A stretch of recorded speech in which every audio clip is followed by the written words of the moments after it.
Coming up on this episode of Nintendo Cartridge Society, just when you thought you found a place without fireworks, fireworks are coming to Animal Crossing. It's dangerous to go alone, so the Nintendo Cartridge Society goes with you.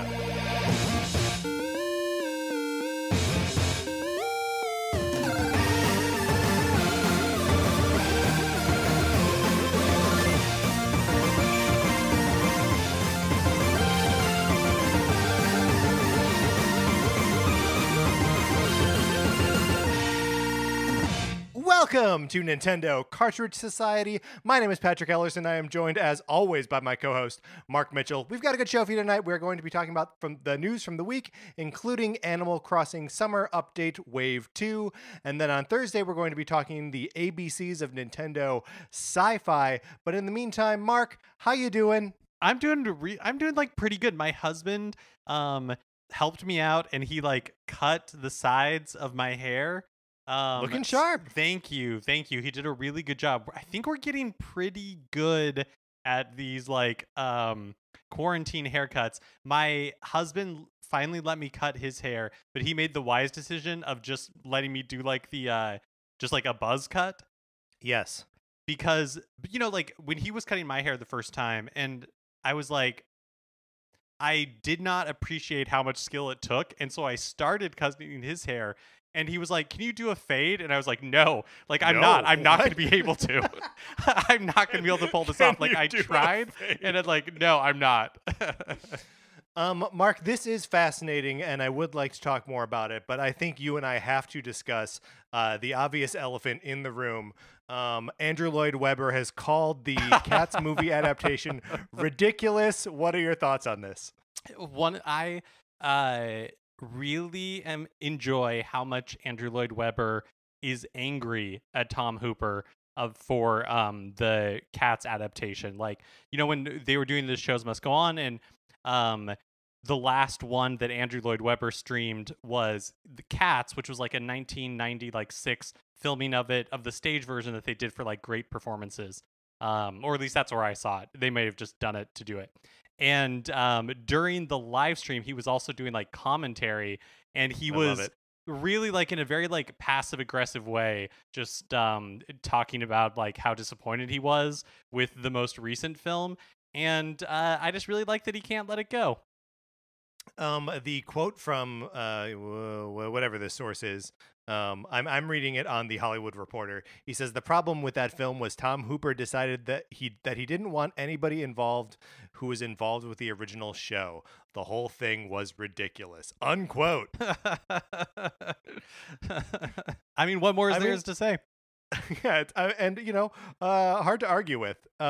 Something that may be as egregious as the movie adaptation of Cats, of course, is my copy of Sonic Forces. Would you like to borrow it? It's the Switch game. It's the game for the Nintendo Switch. You can borrow the physical cartridge from me if you want. All you gotta do is email us at nintendocartridgesociety@gmail.com and give us a mailing address where I can send it to you and send it back to me.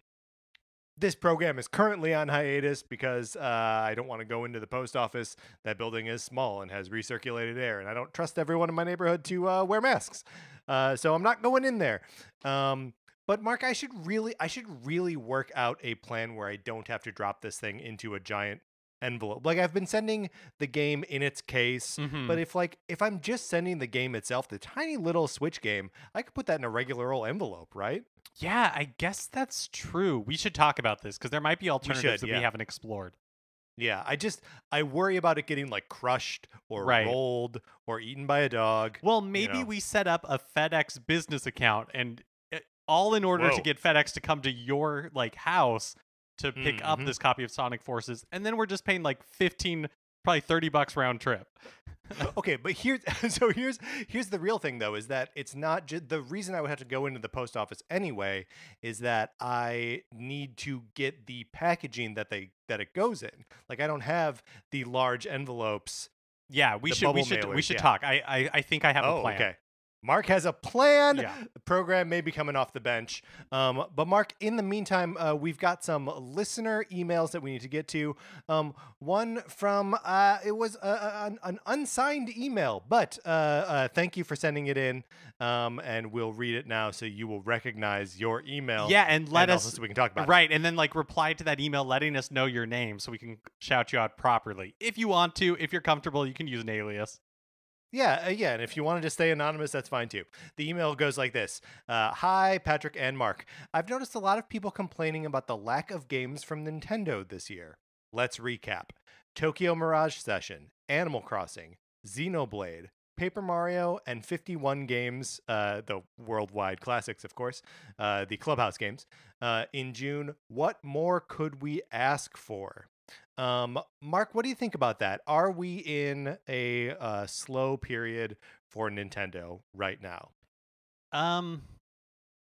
So I think everybody feels that way, or I certainly feel that way. But I think you raise like it's a really good point being raised, where it's like maybe if you look at it, it's not that bad. I do think what we're missing and what everybody's feeling is like, it's been quiet on like the announcements front, right? And so Totally, like we don't yes. have anything for the rest of the year to anticipate, and I think in that way it does feel really light. But you know, I think like month for month it hasn't been Nintendo's like strongest year. We did get Animal Crossing, we did get Clubhouse games, we did get Paper Mario, but you know, we haven't had like the Yoshi or Kirby, like those types of like smaller games to fill it out. Yeah. But no, I agree. Like generally, I don't think it's like awful. I think we're just really missing like an understanding of what the rest of the year looks like. Yeah, I think that's 100% what it is. Because like if you look at the lineup here from the first half of the year, Tokyo Mirage Session, Animal Crossing, Xenoblade, Paper Mario, and Clubhouse games. Clubhouse games we can kind of put in that like it's like a Mario Party sort of category where it's like that's not like the game that anyone is clamoring for. It may be cool, it may be fun, it may have a lot of good multiplayer options, but it's not like the game experience, right?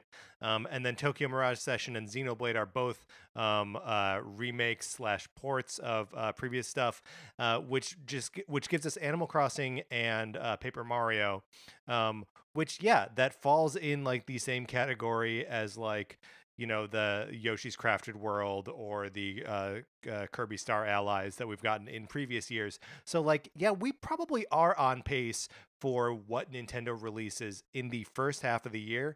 And we've just seen some real banger like end of the years from Nintendo over the last, couple of years. Like, Fire Emblem, obviously, well, I guess that came out in the summer. But like Astral Chain and Luigi's Mansion and Pokemon, like all these games like hit at the end of the year.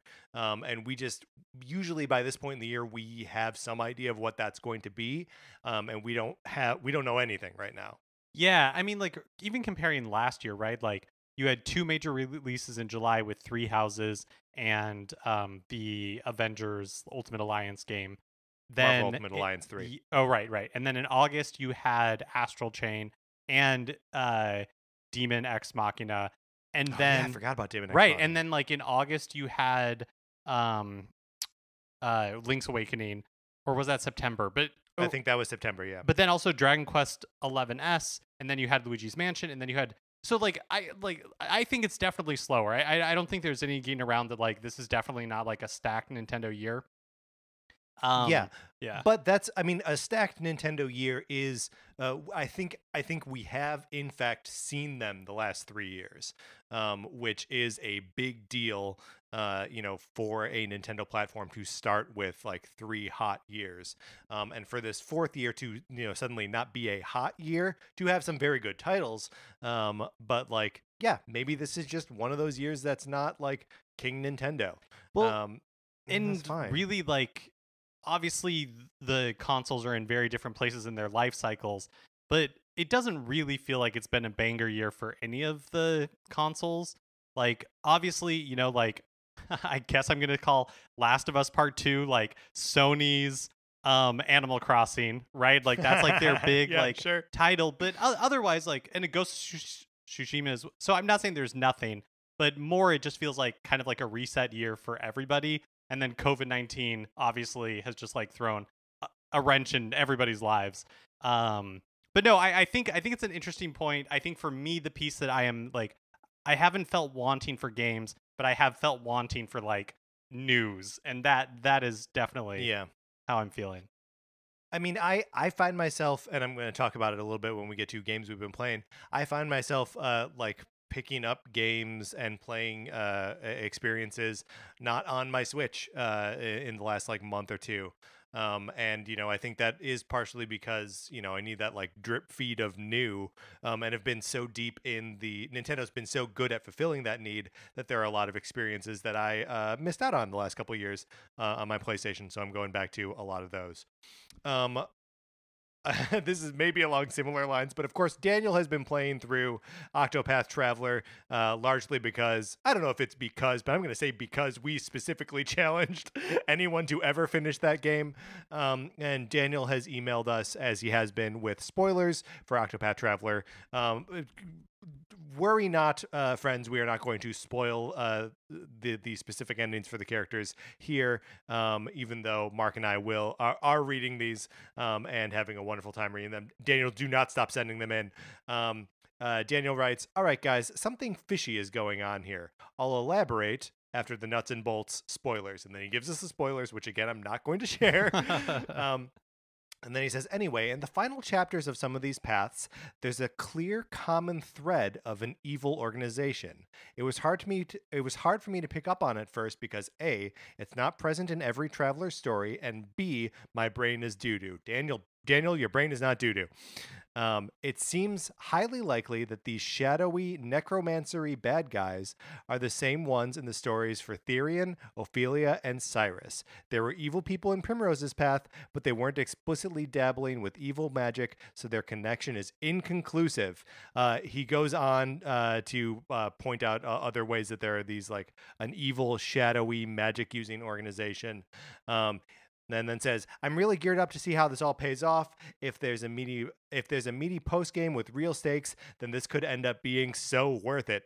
I really want to see the lid get blown off the character interactions. I want them teasing each other, cheering each other on, maybe even falling in love. Cough, cough, Primrose and Ophelia. At any rate, I'll find out later when I wrap up Tressa, and Ulberich." I'm sorry these so long. I promise I'm trying to keep them as tight as possible. Daniel.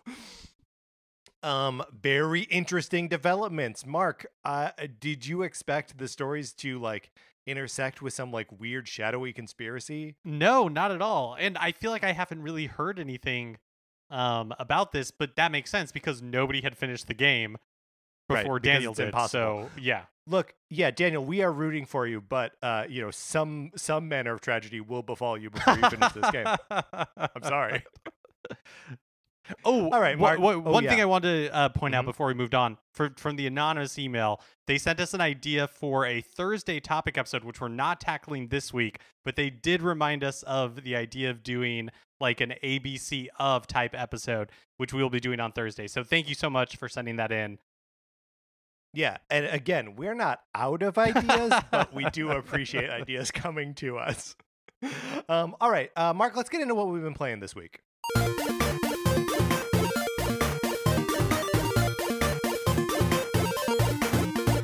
So I've been continuing to play Paper Mario, the Origami King. Still really enjoying it. So the pieces where I'm at right now, I think I just had hit like the high of Shogun Studios. And now I'm doing a little bit of like the busy work until I can get to the next, what I'm hoping is like peak in the game, but I'm still enjoying it. One thing that I feel obligated to bring it up because we talked about it the past 2 weeks and more has been revealed. So in an interview, 2 weeks ago, lay a foundation. 2 weeks ago, I read in parts of an interview with some of the developers of the Origami King, including producer Kensuke Tanabe, and in it he talked about in response to a question about like famous Nintendo villains, he talked about how like they aren't really allowed to make characters that mess with like standard Mario universe characters. And you know, like we were speculating like about what that meant and everything, and that like yeah, like it's just a bunch of generic toads, like that's what you're collecting, or just like toads of different colors, but otherwise they're the same. And then last week I had played further into Origami King, and I started seeing like Mario, like standard Mario characters, like Toads and Koopas and stuff that were wearing costumes and like dressed up and stuff like that. And so I was like, oh, so maybe this isn't a thing, or we're totally misinterpreting it. So in an interview with Games Radar, Tanabe spoke a little bit more on this. He said, quote, from the production of Paper Mario Sticker Star onwards, we were no longer able to graphically represent individual characteristics such as age, gender, etc. in the Toad NPCs, non-playable characters. And so it has become that much more important to convey their personalities simply through text. Our writer, Mr. Taro Kudo, has been grappling with this difficult challenge ever since Paper Mario Sticker Star, but has managed to achieve giving all the text a sense of humor. In this installment, Paper Mario or the Origami King, we were able to include some toads wearing an outfit to match their role and also created original origami characters. And so I think the distinction that is being made is that in previous Paper Mario games before Sticker Star, you would have toads or like other characters who were old, or they were right, like they had like different characteristics like that, and or they had like specific genders. Like this was like very clearly like a male toad, and this was very clearly a female toad. Whereas in Origami King, what you see are like they are just your regular toad, but they're wearing a costume, or like that makes them like they have a beard. But it is very clearly like, oh, they're working at like Shogun Studios, and this is a costume that they're wearing Sure. over their just like normal toad appearance. So that seems to be the distinction that they're making. I just thought it was interesting, and again, feel obligated to talk about it. I'm loving the game. Yeah, it's a little bit of a weird one, and it seems like maybe that's just a marching order that they're getting in the Paper Mario games, because obviously, we ranked a bunch of toads on the episode a couple weeks ago, and a lot of those toads are from games that came out since, maybe not since Sticker Star, so maybe I have to eat these words, but I was just thinking about like the Toad Brigade in Mario Galaxy, but the Galaxy games are over 10 years old now, so maybe the policy has just changed that like we're not characterizing toads anymore. Yeah, I don't really know either. I mean, going back to the like where the root of it is like an Iwata's asks around the release of Sticker Star, and basically Tanabe talks about in that Iwata asks how like there were two things that Miyamoto and both of these things like certain like fans have really like glommed onto as negative, but like he talks about how there were two things Mr. Miyamoto asked him to do with Sticker Star. One was like Miyamoto was like, do we really need a story? Let's just lose it. And then the second thing was this, where it was like, hey, like you can't like change like the genders or ages or all that kind of stuff of characters in the Mario universe anymore. So it doesn't give like a reason like why he decided he wanted to do that, but that's like where it came from. So it was like a request directly from them to this development team. So maybe it's just something with the paper series. Yeah, it's weird because like the Mario and Luigi games, not that those have been super successful, but that those if the thought is like, hey, we're doing too much non-Mario stuff in these games, like where we're telling too much of a in-depth story and like characterizing the individual characters too much, that's happening in this other series as well, like Mario and Luigi. Like I could understand them being like, no, any attempt to complicate these characters or their stories, it goes against like the ethos of Mario, and in some ways I do believe that, right? Like, yeah, we want Mario to run around and like be silly, and like to give him too much of a story like kind of messes with that. But it seems like it's already happening in other spheres anyway. Maybe it's a like when you see it type thing, because like we talked about last week, like Guigi obviously exists. So maybe it's like if they came up with the idea for a character, they could put it in front of somebody and they would be like, oh yeah, sure, like go with that, like that's totally good. Yeah.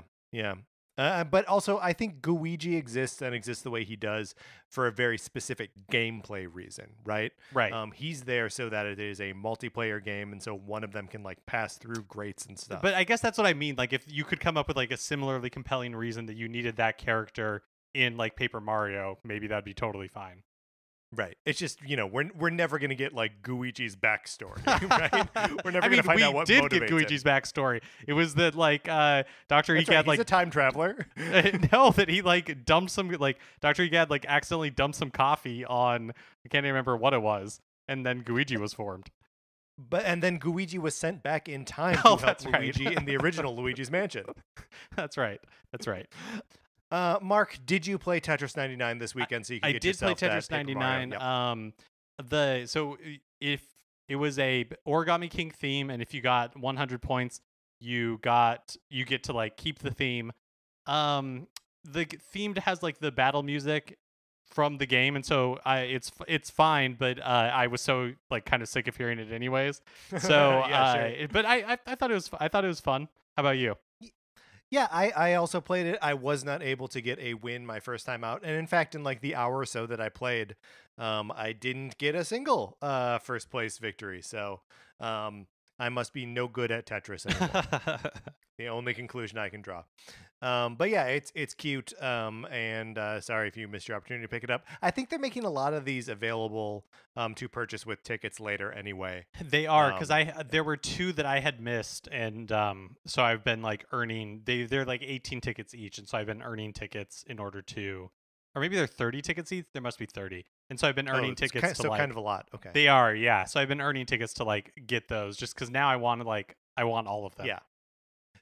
There are like separate achievements or what are they like icons or titles or something like that. There's one for having 99 tickets and then one for having 999 tickets. And it's not for having collected that many total ever. It's for having many in your inventory at once. Yeah. So that is a goal. And mind you, I haven't been playing Tetris 99 every day. But like that is a goal that I've been slowly chipping away at, and I'm still like 800 away. Yeah, because aren't there like 3 tickets a day? 4, yeah. Yeah. And if any of them are like do 3 T-spins in one match, I'm like, nope, not gonna get it. Sorry. I also spent some time this weekend playing Pokken Tournament, which is, of course, the Pokemon-themed Tekken-esque game, because it was free all weekend for people with Nintendo Switch Online. I don't really like this game, and it doesn't feel like it doesn't have the like complexity of a fighting game that I want. In a lot of ways, you just sort of like you do the same like 2 or 3 things over and over again, and win that way. And it doesn't really, I don't know, it feels very button mashy in the parts of the game, in the parts where you're button mashing, and the switch between the like kind of free range mode and the dual mode. I don't know, it all feels like overly complicated and overly simple at the same time. Sort of taking the worst parts of both of those. So this isn't this trial period has not convinced me that this is a game that I need to pick up. But I am glad to have spent more time with it. And got to play as like other different weird Pokemon. I do like the assist Pokemon feature. I think that's a cool way to change like what your individual rounds are. So like you go in with a main Pokemon and then you have a pair of assist Pokemon. So like there's one where it's the Litten and the the crying Sobble, and it's just like, which one are you gonna pull for this one? And they have different ways of supporting you. Some of them are attacks, some of them are status, some of them are defensive. So it's that's a neat kind of way to mix it up, but it all, I don't know, that feels like a complication that doesn't add any measure of strategy. It's just like, the thing that helps me in this one is going to be a little bit different. Also, I have been playing, and I alluded to this in our intro, but I have been playing Star Wars Jedi Fallen Order on the PlayStation 4. and I'm enjoying that game a lot. Mark, I'm so deep in Star Wars right now. I'm wearing an Empire Strikes Back T-shirt as we record this. I'm playing Jedi Fallen Order. I just finished my watch through of the Clone Wars animated series. I'm currently watching Rebels. I don't know why. I got Star Wars on the brain right now, probably forever. This is my life now. And so I've been really, really enjoying Jedi Fallen Order. Um, but the game is so buggy, and there are so many like little glitches and like pop-in issues where textures that I'm looking at for like a minute before they Oh, actually turn geez. into the texture. Yeah, like really bad, like textures on my main character. Or like I walk into a room and I'm like, oh, this room looks really weird, and I'm exploring it for a while, and then like turn all the way around, and then I'm like, oh, I see what I should have seen the whole time. And I'm playing on a base PS4. I don't have a PlayStation 4 Pro, um, and I have also had the experience where I've gotten through a boss battle, like a kind of strenuous one, gotten like to the end of it, felt good about it, and it like kind of triggers the cutscene for me to get out of that space, and there's too much stuff going on and the game Oh crashes, no. like hard kick out to the like the system menu and had to restart the game, and then Oh get to that boss man. battle and fight it again. And it just made me appreciate how clean Nintendo games are. That this is not, and either like first party PlayStation stuff is usually this tight as well. Um, but yeah, just like when you're playing Mario Odyssey that like the game's gonna look good, it's gonna play good, it's gonna sound good, uh, and it's a bummer to be experiencing it so much in a game that I like, but like I don't know, that's just not everyone reaches those levels of quality, I guess. Yeah, you definitely take it for granted. I'm glad to hear you're enjoying it though. It's one that I want to play just because like yeah, I totally love Star Wars and it got such good reviews. Yeah, this is a game that I own on disc. So, weirdly, I'm sort of playing it twice right now. I'm playing it by myself, and I'm playing it with my buddy Andrew through SharePlay, which again is a great feature for the PlayStation, and everyone should take advantage of it all the time. But as soon as I am done with it, I will certainly be done with it. So you can borrow my copy, is what I'm saying. All right, well, that's what we've been playing this week. Let's get into the new releases and what we might be playing next week. Today, August 4th, Scully is released on the Switch eShop. Scully is a kind of cute looking 3D platformer, like exploration kind of game where you're playing as like a little skeleton man. It looks sort of neat. The only reason I really highlight it here is because I don't know that there's anything else coming out this week that you or I are interested in at all. No, it's another week of a lot of eShop releases that I'm not familiar with. Should we list some of these off, Patrick? Yeah, let's do it. Let's go back and forth and just picking them. Okay, so jumping to Thursday, August 6th, Ultra Food Mess is releasing.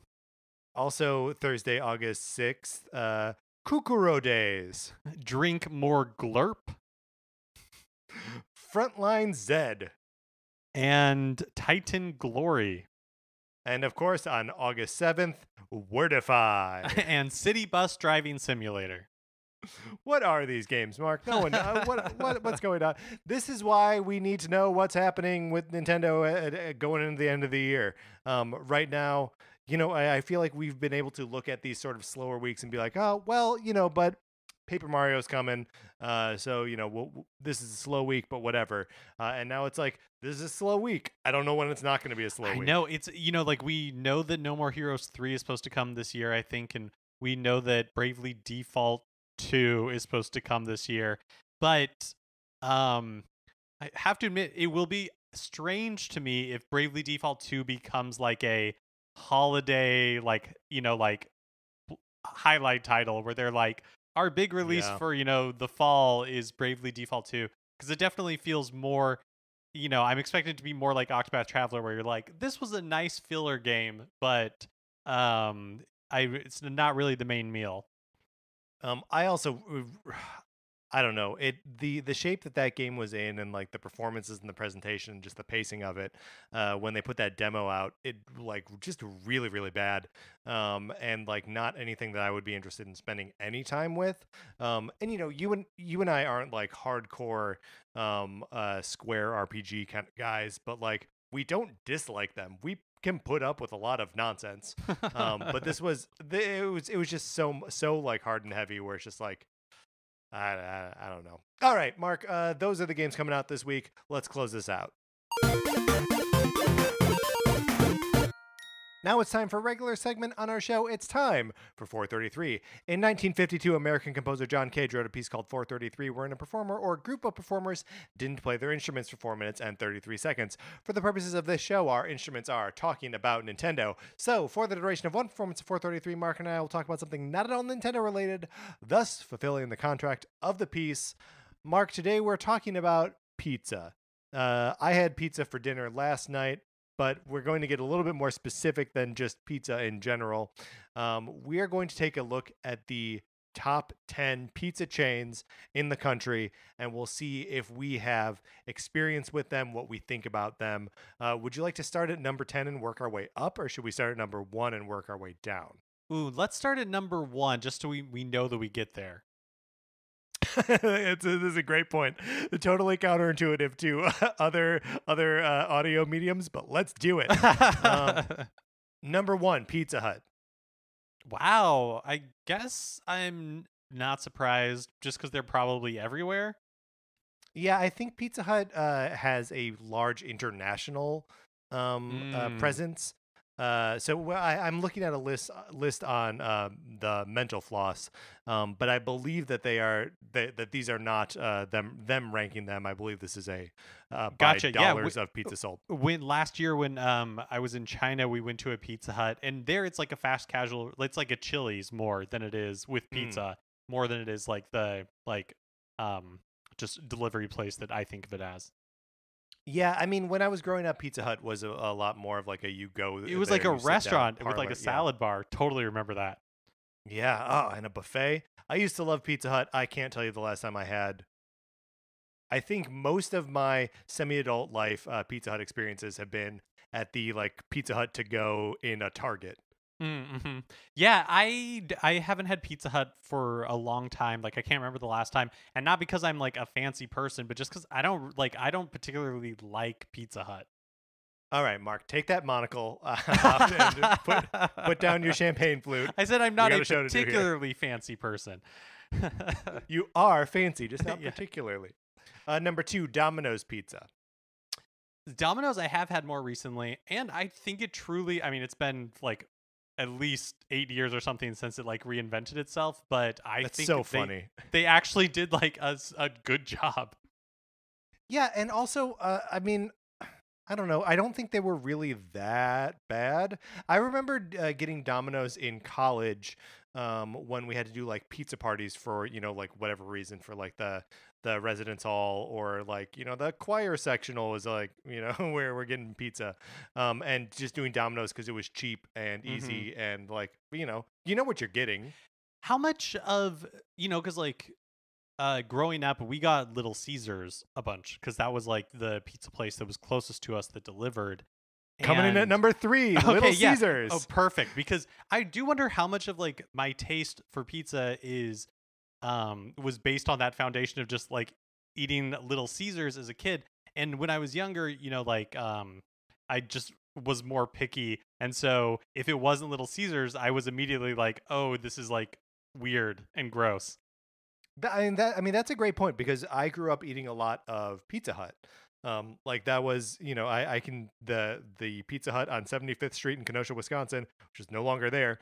I spent a ton of time there playing their Goonies 2 arcade cabinet. And I mean, like, yeah, I mean, that's when I was very small, I was scared of pizza. And I said, when I turn 5, I'll like pizza. And I refused to eat it until I was 5. And then at 5 years old, I had my first like slice of pizza. And it was at that Pizza Hut. So coming in at number 4, Papa John's. I like Papa John's. I do too.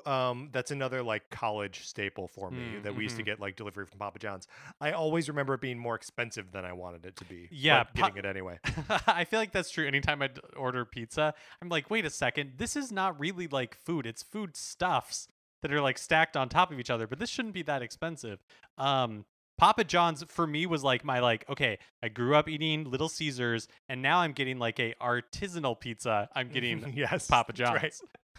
It's like the lie you tell yourself when you go to California Pizza Kitchen. Where you're like, this is a fancy pizza. Right. Uh, Number 5, Papa Murphy's Take and Bake, finally making its way onto this list. Not a take and bake fan. Not a fan of Take and Bake. Well, I used to do it again in college. There was a Papa Murphy's in a strip mall with a family video. So Mm. sometimes we would rent movies and then get a pizza to go. But you needed to know someone who had access to like a big oven. Oh, and I guess we'll never know about the rest of the list. Mark, should I just rattle off the rest of the list? Yeah, we yeah, know go for it. what they are. Number 6 is the aforementioned California Pizza Kitchen, which of course is a lie.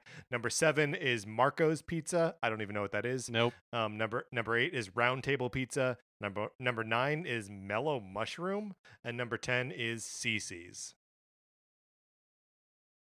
I'm glad we didn't get to the end of that list. We were accompanied today by the Brussels Chamber Choir. All right, Mark, let's get into the news. Last week, Nintendo revealed Summer Update Wave 2 for Animal Crossing New Horizons, which launched Thursday, July 30th. The updates include a weekly Sunday night fireworks show at 7 p.m. You can submit your custom design for fireworks, and, you know, like most of your neighbors gather in the town square. And there's also like special items available, both from your friends and as prizes from Red's lottery, like sparklers, noisemakers, balloons, pinwheels, etc. Now, Mark, since this happens on Sunday nights, we have, of course, now had the opportunity to experience a fireworks show. Sarah and I were playing together last night at 7 o'clock when, sorry, we record on Monday. So on Sunday at 7 o'clock to watch the fireworks show. And it is cute. It is pointless.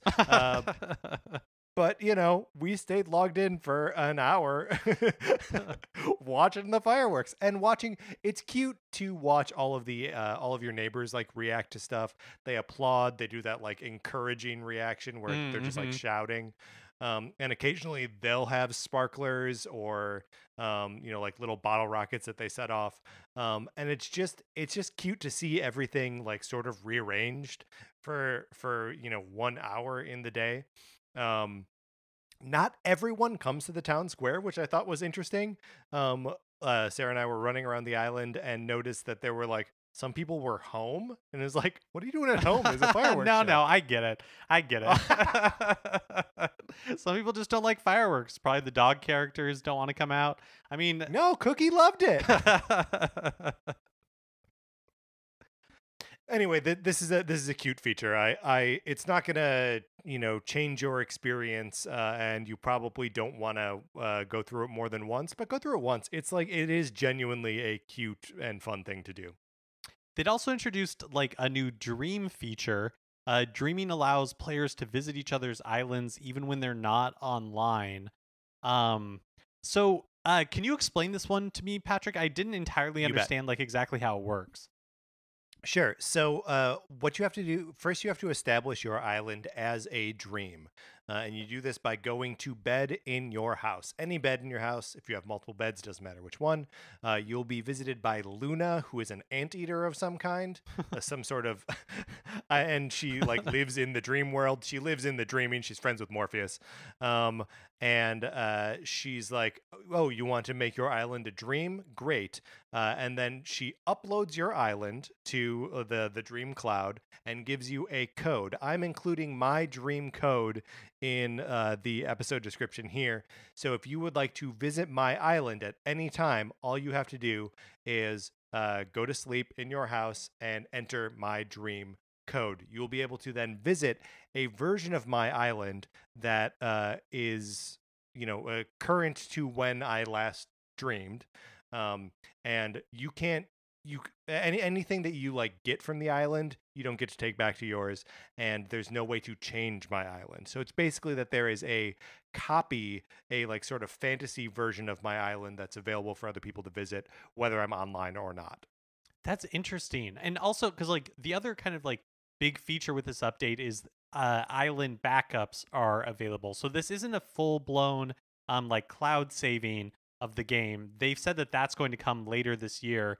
But what it does do is it like again kind of like this dream state like uploads your current version of the island to Nintendo, but you're not able to like freely retrieve it.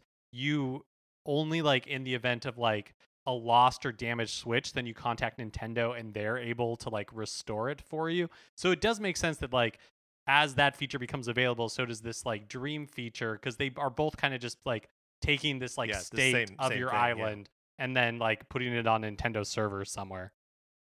Yeah, and I mean this is an attractive feature, I think, because if you go way back to our first sort of impressions of playing Animal Crossing online and visiting each other's islands, a lot of what's fun about doing that is just seeing what other people are doing and like seeing the decisions that other people make with the same resources that you have, and like it turns the whole thing into just like a sort of aesthetic journey, right? That you're just going to see what someone else's island looks like, and you don't really want to chop down someone else's trees or like steal their rocks or flowers or whatever, and they can, if you're friends, they can just send them to you anyway.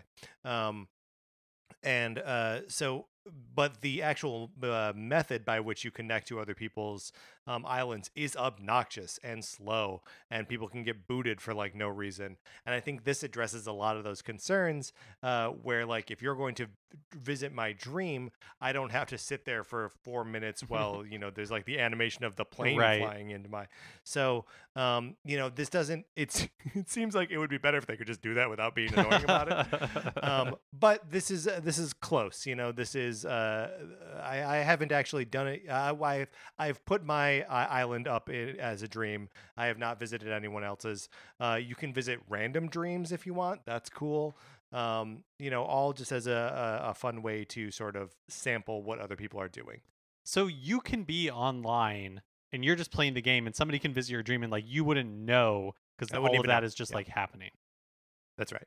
Oh, okay. Yeah, that does seem like ideal. Yeah, and like a fun, just a fun way to show off what you've been doing. If anyone wants to see my recreation of the Hollywood Bowl, you can do it. Just check the episode description. There's my dream code. Yeah, that is nice because now you don't have to be like online and try to like coordinate that stuff. Yeah, that is nice. So last week, Cuphead developer Studio MDHR announced that Cuphead, which was originally an Xbox exclusive and then came to Switch, is going to be coming to PlayStation as well. That's great, of course, for PlayStation owners, but it did raise some questions about the Cuphead DLC, the Delicious Last Course, which was originally announced way back in 2018. Studio MDHR COO Maha Moldenhar explained the reason it's taken so long, saying, quote, this year kind of just threw everyone for a loop, and we're still working on it. In true Cuphead fashion, it's taking us a little longer than we thought, but we want to make it a memorable experience.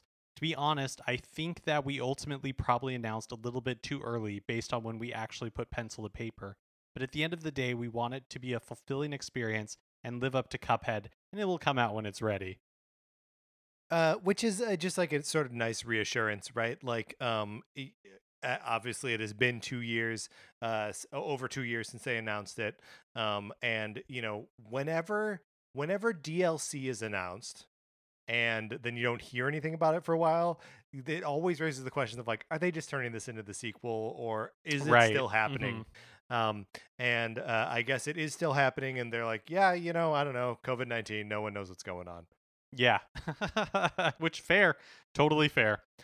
Totally fair. More leaks from the Nintendo so-called Giga Leak that we've been talking about recently continue to emerge. Apparently almost, and I didn't realize this, apparently like almost all of Zelda, well, I didn't realize this because it's part of this leak. Yes. Almost all of Zelda A Link to the Past map, overworld map, was remade for the Game Boy seemingly during the early development of what would eventually become Link's Awakening. We know, of course, actually, I think from an Iwata Asks interview, that Link's Awakening started life as a Game Boy port of Link to the Past. So this does make sense, but it's kind of cool to see like the assets come out. How you feeling about these leaks? A little bit removed now from the initial onslaught of the Giga leak. Yeah, I mean, I think it is still really cool to me to like see this like behind the scenes stuff. I was reading an article in The Verge where they talk about like, yeah, like this is a treasure trove of information, but it also raises so many ethical issues for historians, right? Because all of this stuff is like ill-gotten. Hmm. But it is just like it's incredibly fascinating to see this behind the scenes stuff for a company who's so famously secretive like Nintendo. What's interesting is that this is an example of Nintendo being secretive and not being like negligent with their history, right? Because like Right. that's another part of video game history is that it is notoriously poorly curated. And you know, like Square Enix, you know, they're always like those stories of like, oh yeah, well, they don't know where like the original code is for Final Fantasy VII or Right. whatever, and whether or not that is true, you know, whatever. But it means that Nintendo does have these archives. They exist somewhere in some capacity that you know, hackers were able to seize and then distribute. And that seize and distribute part is a huge bummer. But it's also kind of like, you know, why aren't we seeing these things being curated in a museum like fashion by Nintendo? Like Well, they're being organized that way, but just never presented that way. yeah. And I guess like, you know, I say they're famously secretive, but you know, we knew Luigi was in Mario 64. You know, like we knew that Link's Awakening started out life as a Yeah. remake of Link to the Past. So like we knew all of this stuff. We just didn't see like the artifacts of it. I don't know, like it's interesting to me to like see it come out and I like looking at the pictures, but I am torn because yeah, it's just kind of like an unfortunate situation. Like you want this information, but you don't want it this way. Yeah, I mean it makes me wonder if like what the Nintendo perspective is on it. If they're just like, well, I don't know, that stuff's out there now, whatever. Or if it makes them think like that they should try to be packaging these things into experiences that, or if like, I mean, like, does it matter to them? Like if things get out in a way that they've curated, or if things just like get out in another way. Either way, people are talking about Nintendo games. Yeah, I don't know. I mean, I can't imagine they're happy. Yeah, that's a good point. But you're right. Like, I That's a mean, true is point. there anything in here that harms them competitively? Like, I would make the argument no, because it's all like older stuff. Maybe all the break. Actually, I mean, I guess that's not true in the sense that you know the source code for some of their like consoles and their internal emulation, like all of that, a lot of that has leaked. And so, yes, I think you Hmm. could make the argument, right, that like that does hurt them. But so I don't know. Like, I don't really have a good answer other than like as a fan, I'm like cool, but it does feel weird to have access to this kind of stuff. Yeah, and you know, I mean, we talked about this last week, but like, just you know, so much of this stuff that people are like, this was originally in Mario 64. It's like, well, okay, no, it wasn't. But like, you know, in someone's rough draft of it, it was. And you know, I could see that being like a source of uh embarrassment, or you know, like you don't want people to see the early drafts of the stuff you're working on. Like things go through huge revisions, and so like I, you know, thankfully I think it is all like old enough that like it's not going to be bruising to anyone's like ego at present. But like if you were working with Nintendo and you had like some dumb idea that you put in a game and then they were like, no, we're not doing that, and they cut it, and you're like, oh yeah, that's the right choice, I don't know what I was thinking. And then 20 years later someone's like, look at this dumb thing they were going to put in Mario. You'd be like, well, but I didn't, you know, I see it. I could see like the huge bummer of that. Yeah, absolutely. So I had never heard of this game before, and then it's a game called Moon, and back in 1997, it was released for PlayStation in Japan, and it hasn't ever been released outside of Japan on any console other or it hasn't been released outside of Japan, period. And I don't think it's Mhm. appeared on any console other than PlayStation. And did I already say that it was called Moon? It's You did, yes. okay. Uh it's called an JRPG or anti-RPG is the way that they advertised it. And it's fine. It's actually going to be released officially on the Nintendo Switch in English for the first time ever in the US and Europe later this month.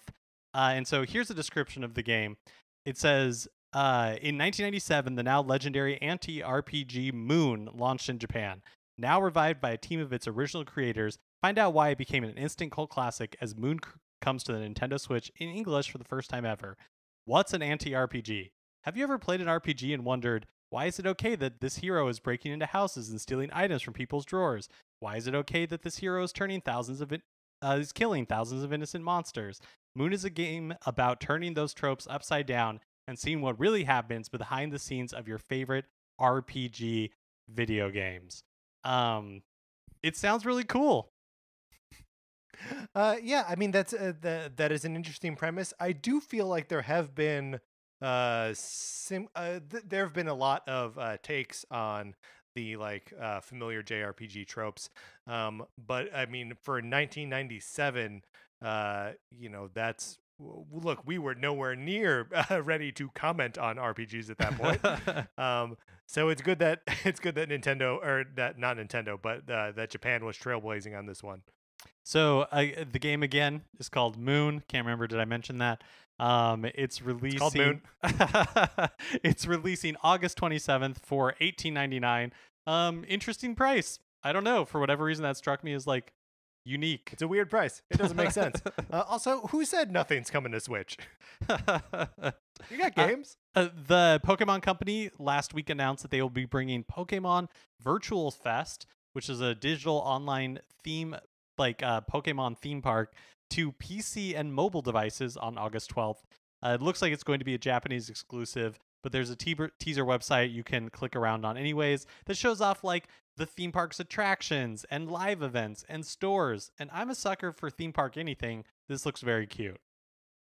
Yeah, so that's why I put this one on our news list here, is virtual theme park. Why don't we have that? Why hasn't everyone spun that up now? Like, why aren't we doing that? Yeah, I don't know. It's a great idea. Would you attend a virtual Pokemon theme park? Sure. Well, yeah, I would try it out. I would think that one of the big things that I would miss at a virtual theme park would be food, like having theme park food. There's no way to simulate that. No, not like, well, I feel like it's one of those things where can you buy a churro from other places? Yes. Are they delicious? Absolutely. Is it the same? For whatever reason, it's not. If you're not paying $6 for it, it just doesn't taste so sweet. Yeah, I need to have that like $11 Mickey Mouse shaped pretzel that I dip in cheese sauce, or I didn't really go to Disneyland. Here's an important update. So Dr. Mario World, we just had one last week. They're giving us no rest. I know. Dr. Mario World is adding a new doctor to the game, Dr. Lemmy. And so, of course, what that means, we have to add him to our database, our ranking of the Dr. Mario World doctors.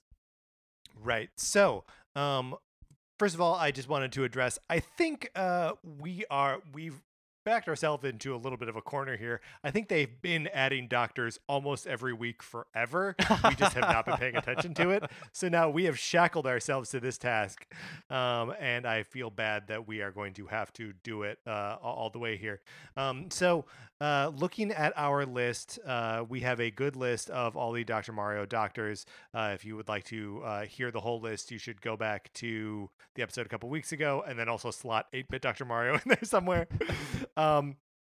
So Mark, we have, I would say, a similar Koopa Kid doctor, Dr. Larry, ranked at number 31. Mm-hmm. And I think it is possible that we ranked Larry thinking that he was Lemmy. Is that possible? I think it is possible because And Or no, who's the is Iggy the other one? Which one's the crazy one? I think the crazy one might be Larry. Okay, so geez. Okay. Iggy Koopa is the one that's like green and has like glasses and has like the little like the concentric circles from his eyes. Maybe he's not crazy. I don't know. Okay, so Dr. Lemmy, what do we know about Lemmy? How do we rank this guy? He's small, he's got like a mohawk, he balances on a ball. Wait. Oh, I think I am super turned around because I'm like, aren't you describing Larry? Doesn't Larry have mohawk? No, Larry's got blue hair and it's like a blue plume of hair. Okay. My point is he may be tied at 31 with Dr. Larry. You know what? I think we're going to have to, just because I have no confidence that I know which Koopa I'm talking about anymore. It's hard. Look, Larry, Iggy, and Lemmy. Is that even who we're talking about? This is too confusing for me, Mark. All right. So Dr. Lemmy is going to go in tied at 31 with Dr. Larry. So he's just above all of the fire variants. And that is how we rank that. Yeah, he's an F tier doctor, basically, is what we're coming down on. 100%. And finally, the Lego NES was officially released. And it looks like there's a cool little Easter egg built in. So just to recap real fast what the Lego NES is. So it's $230.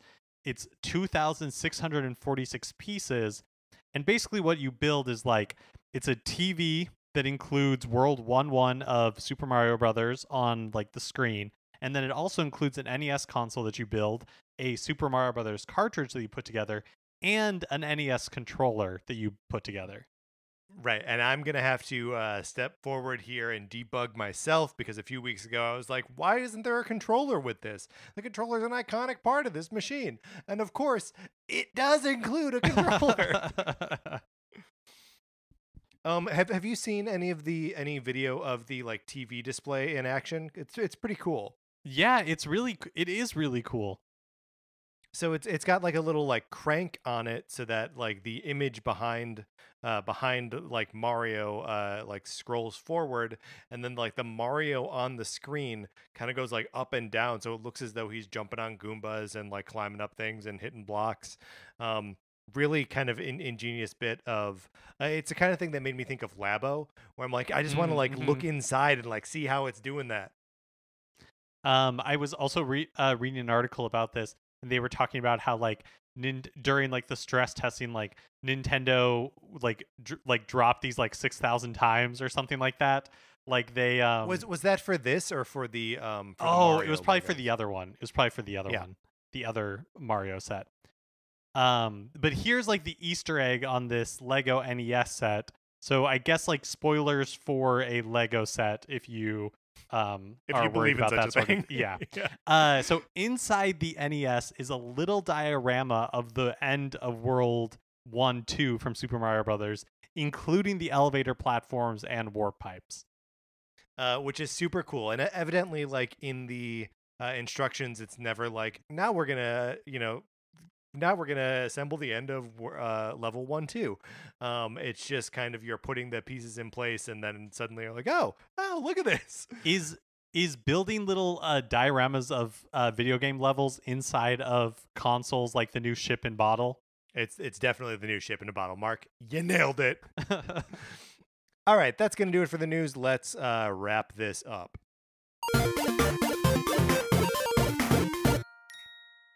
And that's going to do it for this episode of Nintendo Cartridge Society. Remember, please rate, review, and subscribe on Apple Podcasts. If you like this episode, please share it on Facebook or Twitter or wherever you share stuff. It helps us out when you do that. Also, follow us on Twitter. I'm at Patrick_Ellers. Mark is at MK Mitchell, and the show is at Nin Cart Society. You can also check out the Facebook page, which is just Nintendo Cartridge Society. Olivia Duncan made our logo. Our theme music is provided by 8BitBetty. You can get more of his music by going to 8BitBetty.com or by listening right now. For my co-host, Mark Mitchell, this is Patrick Eller saying thank you for listening.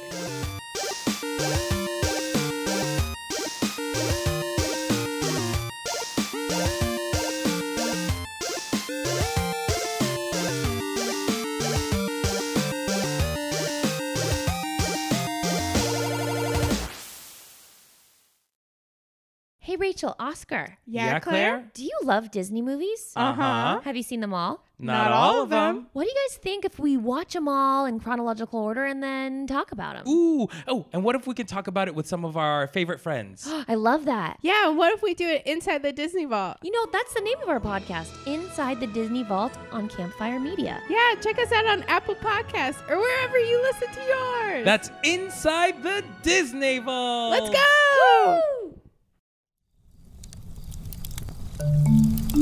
Campfire.